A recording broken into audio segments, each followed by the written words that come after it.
Pernah ada seorang Cina datang ke rumah saya, lama dulu lah, 7-8 tahun lepas, umur dia 63 tahun. Kata hari Ahad datang, Assalamualaikum, Assalamualaikum, pakai seluar pendek datang, t-shirt pagoda aja. Saya pun Waalaikumsalam, keluar tanya apa hal, kata tak fitri ya? Saya kata ya. Boleh jumpa? Boleh. Ajak dia masuk rumah, bersembang-sembang, kata mau apa? Kata saya mau masuk Islam. Saya terkejut, datang bagi salam tadi. Dia kata saya mau masuk Islam. Saya pun kata belum Islam, belum. Macam mana tahu Islam? Saya pun tanya macam mana you tahu pasal Islam? Dia sakit masuk hospital Kuala Lumpur baru. Dia kata yang duduk katil sebelah dia ni seorang mualaf yang baru masuk Islam. Seorang mualaf baru masuk Islam. Dia masuk Islam, dia pun sakit, masuk hospital. Kemudian hari-hari mualaf ni cerita pasal Islam kepada orang Cina ni. Sampai dia pun kata, oh okey, lu mati memang rugilah, dia kata. Tapi kalau you masuk Islam, you untung. Orang Cina ni nak dakwah mudah saja, cakap untung rugi. Ya, ini kaedah berdakwah kepada masyarakat Cina. Sebab dia daripada kecil untung rugi. Sebab kita pergi hari ni baca kitab dekat orang ni, dia tak nak dengar. Itu you pergi baca buang masa sajalah. Tapi cuba cakap dekat mereka, kalau you masuk syurga, kalau masuk Islam memang untung. Apa untung? You dapat kenal dengan orang Islam, bisnes pun boleh tambah, untung lagi boleh masuk syurga. Tuhan yang sebenar you akan kenal siapa. Ini untung. Tapi kalau tak masuk Islam, rugi. Apa rugi? Rugi mati masuk neraka. Semua benda baik you buat semua rugi saja. Duit you pun rugi. Ini cara kaedah dakwah. Masyarakat India, dia ada pula kaedah dia nak berdakwah. Masyarakat India suka pula dipuji. Kita puji dia, puji mak bapak dia. So dia memang sifat macam tu. Jadi kaedah dakwah ni pun kita kena belajar dulu. Jangan semua pakai standard saja. Sebab tu kita dah 55 tahun kita merdeka, tak berjaya nak Islamkan 1% orang bukan Islam dalam negara kita. Orang Cina ni datang, dia kata ini ada orang baru masuk Islam, bagi tahu saya mati susah. Sekarang sudah susah, mati lagi susah. Dia kata lagi rugi. Dia kata mau masuk Islam. Saya tanya mana duduk. Rupa-rupanya Masya Allah rumah dia sebelah masjid. 40 tahun dia tinggal sebelah masjid. Saya tanya kat dia, you ada dengar azan? Apa itu, nyanyi kak? Ya. You tahu apa itu mana? Dia boleh ingat dah. Itu Allah Akbar, asyhadu an la ilaha illallah. Dia walaupun pelat-pelat sikit, tapi boleh sebut sampai akhir. Saya tanya, Masya Allah, saya kata, you tahu itu mana kak? Wah, mana tahu. Tak ada orang kasih tahu. Tak ada. Orang Islam tak ada mari kah? Orang masjid tak ada mari rumah. Ada mari. Apa dia cakap? Minta itu pokok pisang. Itu saja. Tengok Islam kita ni punya jahat. Pergi rumah dia minta daun pisang, minta buah pisang, pokok pisang, tapi tak sempat nak bagi tahu apa itu Islam pada dia. Dan saya tanya, apa pasal dulu tak ada masuk Islam? Wah, punya mak sudah cakap, lu jangan, sebab dia pernah ada keinginan untuk masuk agama Islam. Masa muda-muda, umur dia 20 tahun. Mak dia kata apa? Wah, punya mak sudah cakap, lu tak boleh masuk Islam, lu masuk Islam nanti saya mati. Jadi sebab dia seorang anak yang taat pada ibu dia pun cancel hajat dia masuk Islam. Saya tanya, sekarang mau masuk Islam? Wah, punya mak sudah mati loh, dia kata. Dia pun no problem nak masuk Islam. Dan dia kata apa? Bila mak dia mati dah dekat 20 tahun. Pasal apa 20 tahun tak ada masuk Islam? Tu surat Taram Harimah. Dia ingat apa? Dia ingat nak masuk Islam kena terima surat daripada kerajaan mengatakan tahniah saudara hari ini sudah diterima, boleh diterima untuk masuk Islam, atau saudara dijemput untuk masuk Islam. Tak, saya bukan cakap cerita bohong ni. Kalau tak percaya pergi tanya ramai lagi orang kat luar, dia ingat nak masuk Islam kena ada orang jemput mereka masuk Islam. Rupa-rupanya ramai orang ada keinginan kepada Islam, tapi kita tak pernah pun teringin nak jemput mereka masuk agama Islam. Saya minta ampun, minta maaf sebut. Cuba tengok luar masjid kita. Kita letak cantik nama masjid kita, kadang-kadang tulis pula dalam tulisan khat bahasa Arab, begitu pun tak reti baca. Tapi lupa nak bubuh nombor telefon masjid kat luar. Bukan sinilah, tempat lain, kampung saya lah. Kerana nombor telefon masjid tak ada, nombor telefon surau tak ada. Kadang-kadang azan Allahu Akbar, Allahu Akbar, orang dengar, orang bukan Islam dengar seronok dengan azan. Apa benda dicakap Allahu Akbar, Allahu Akbar? Dia nak tahu apa benda tu, tapi dia nak pergi tanya kat siapa? Dia nak datang ke masjid, dia takut pasal muka kita macam Taliban, langsung tak senyum. Sama-sama kita pun tak senyum, apa lagi dengan orang bukan Islam? Kerana ini testimoni saya dapat dari orang bukan Islam. Pasal apa tak ada pergi tanya tu masjid? Oh ya, itu orang tengok muka galang-galang, dia kata. Ya, ini masalah kita, Masya Allah. Ya, jadi Masya Allah. Jadi macam mana kita nak buat? Korang-korang letaklah banner ke poster ke, ingin tahu tentang Islam, sila hubungi nombor, apa-apa nombor siapa, Setiausaha ke, atau tak ada nombor, hubung nombor saya pun boleh. Ya, hubung balik modal tuan-tuan. letak satu banner, harga dia bukan RM100. Ya, kalau seorang masuk Islam pasal tengok banner kita, balik modal dunia akhirat bagi kita. Nabi kata itu adalah lebih baik daripada dunia dan segala isi yang ada di dalamnya. Allahu Akbar. Saya yakin besok banner akan naik di kampung lindungan semua tempat. Ya, letaklah mudah-mudahan pasal kita punya banner orang masuk Islam, kita pun tak erti siapa minat pada Islam. Ramai-ramai orang bukan Islam, siapa yang minat kita mana tahu. Kawan-kawan letak satu banner, orang yang lalu dia kata nak masuk Islam, telefon nombor ini saja. Selesai masalah dia pun telefon. Okey, you nak masuk Islam, pergi ke Jabatan Agama Islam. Don't know how to go, saya bawa kamu pergi. Bawa empat keping gambar, 2 orang saksi. Saksi don't worry. Ni saya bawa imam dengan kita punya Bilal. Saksi dah cukup dah. Contoh, selesai masalah. Dulu mula-mula bila saya buat kerja-kerja dakwah, saya tulis nama orang-orang masuk Islam.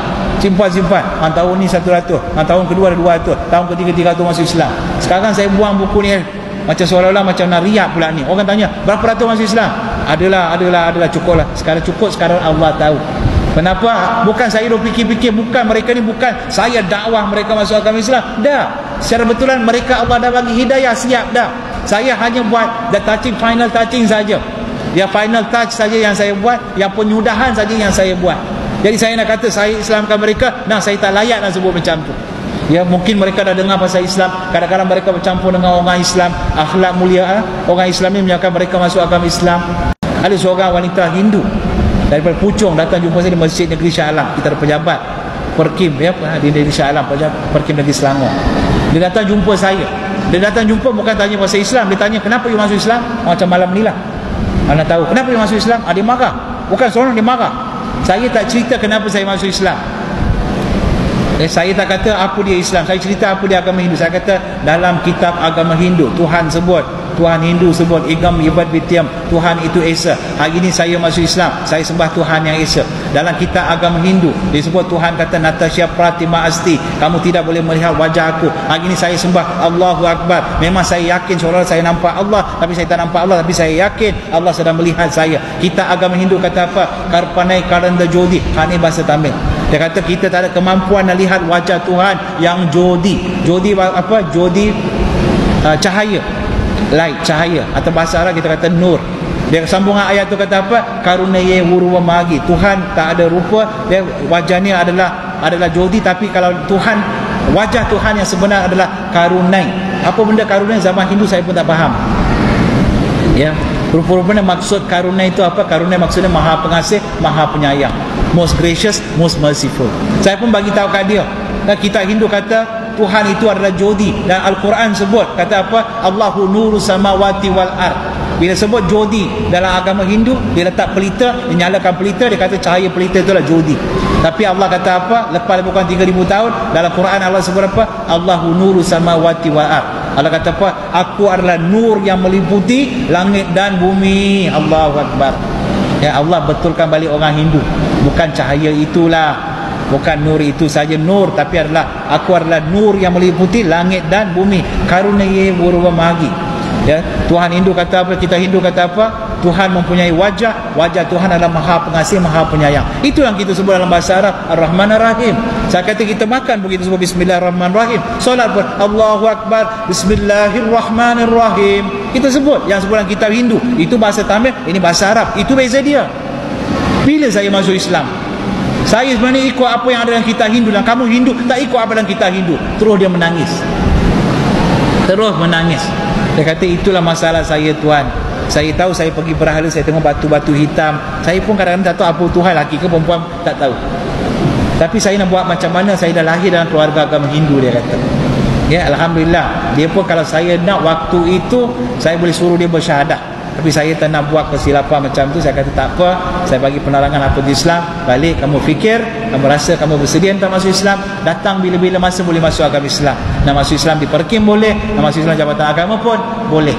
Tapi Alhamdulillah lepas 6 bulan saya terima email daripada dia. Dia kata dia sudah berada di UK. Dia pergi sambung belajar di UK dan dia masuk Islam di UK.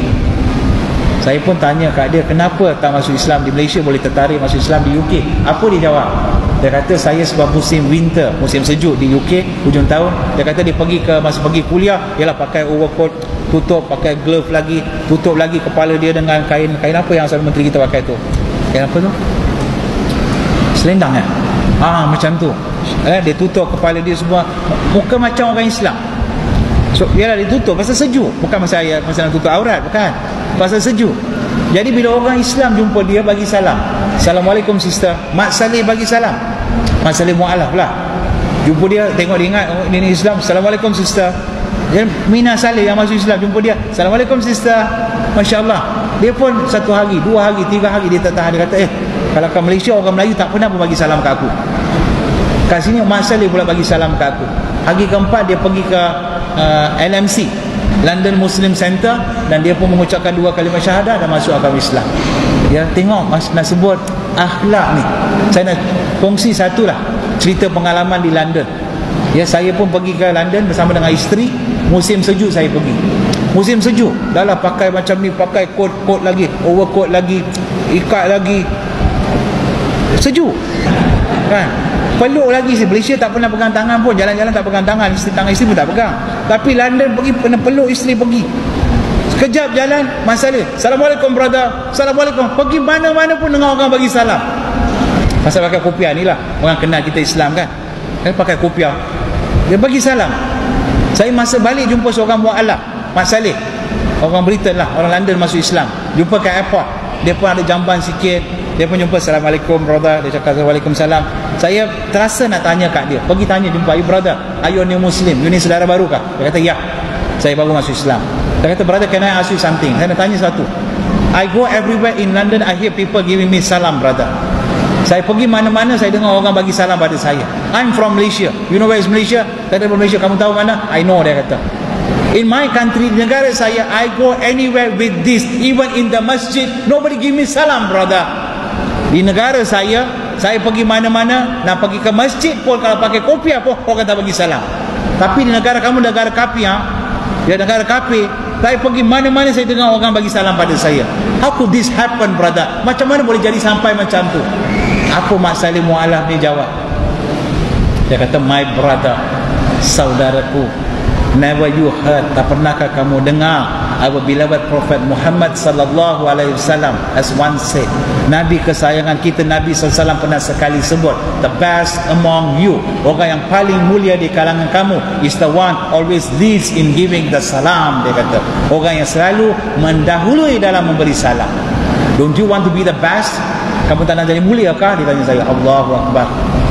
Saya nak tanya pada tuan-tuan yang ada dalam masjid, tuan-tuan semua tak nak jadi mulia ke di sisi Allah Subhanahu Wa Taala? Kalau nak jadi mulia di sisi Allah, mulai sekarang kita jumpa orang Islam, terus bagi salam.